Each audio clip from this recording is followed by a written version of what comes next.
বিসমিল্লাহির রহমানির রহিম। আজকে আমি ফাইজা রান্নাঘরে একটা রেসিপি নিয়ে আসছি। সহজ সরল রেসিপি, কিন্তু খাইতে অনেক মজা। এই যে দেখেন, এই বর্ষাকালে যে আপনার শাপলা পাওয়া যায় সব জায়গায়। এই যে দেখেন, আমি 2-3 মোটা শাপলা নিয়ে আসছি।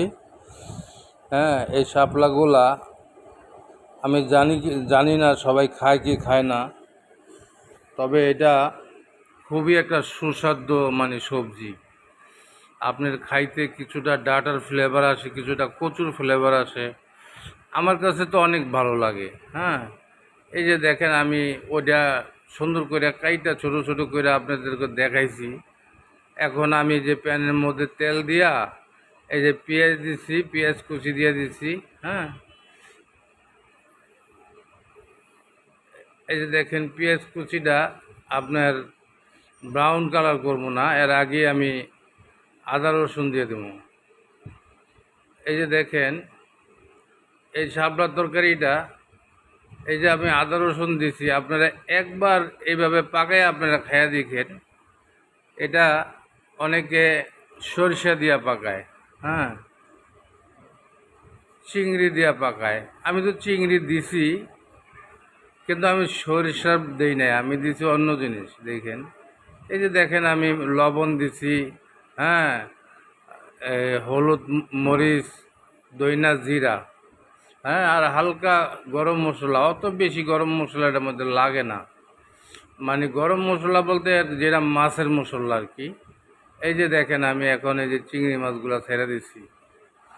চিংড়ি মাছগুলো আমি দিয়ে দিছি। আরেকটা প্যানের মধ্যে আমি ইয়াগুলা একটু বসাইয়া ওগুলো নরম করে নিতেছি। এই যে দেখেন, আমি পানি দিয়ে দিছি। তো ভাই, আপনাদের কাছে দোয়া করি, দোয়া চাই, মাফ করি, মাফ চাই। দুনিয়া ক্ষণস্থায়ী, আখিরাত চিরস্থায়ী। এই দুনিয়াতে একদিন ছিলাম না, এখন আছি, আবার একদিন থাকবো না।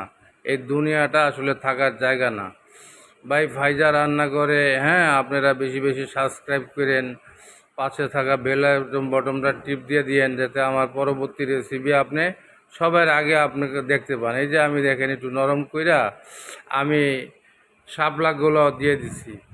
তো ভাই, যারা ফেসবুক পেজে আমার চ্যানেলটা দেখেন, তারা আমারে ফলো দিয়েন এবং কমেন্ট করে আপনারা জানায়েন। এই দেখেন, এখন চিংড়ি মাছ আর এই শাপলা আলাদা আলাদা বোঝা যাইতেছে। এখন আমি এখানে আপনার এই কাজু বাদাম, এই যে আমি মরিচ দিয়ে দিচ্ছি, আমি কাজু বাদাম আর চীনা বাদাম একসাথে ব্লেন্ডার করে রাখছি, আমি সেটা দিয়ে দিব। বা এইভাবে একবার দিয়ে আপনারা পাক করে এই রেসিপিটা খেয়ে দেখেন। অত্যন্ত লোভনীয় এবং সুস্বাদু, এবং স্বাস্থ্যকর। এইভাবে যদি একবার বানায় খান, আশা করি বারবার বানাবেন আপনারা। অনেকে হয়তো কম দামি সবজি হিসাবে কেউ খান না। এই যে আমি দেখেন, চীনা বাদাম, কাজু বাদাম একসাথে ব্যালেন্স করে রাখছিলাম, আমি দিয়ে দিচ্ছি।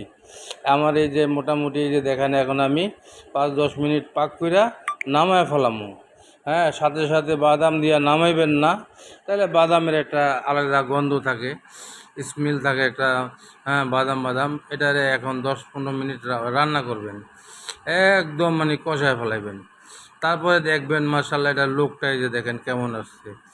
আসসালামু আলাইকুম রহমতুল্লাহ, বারকাতুহু, জান্নাতুল ফেরদৌস।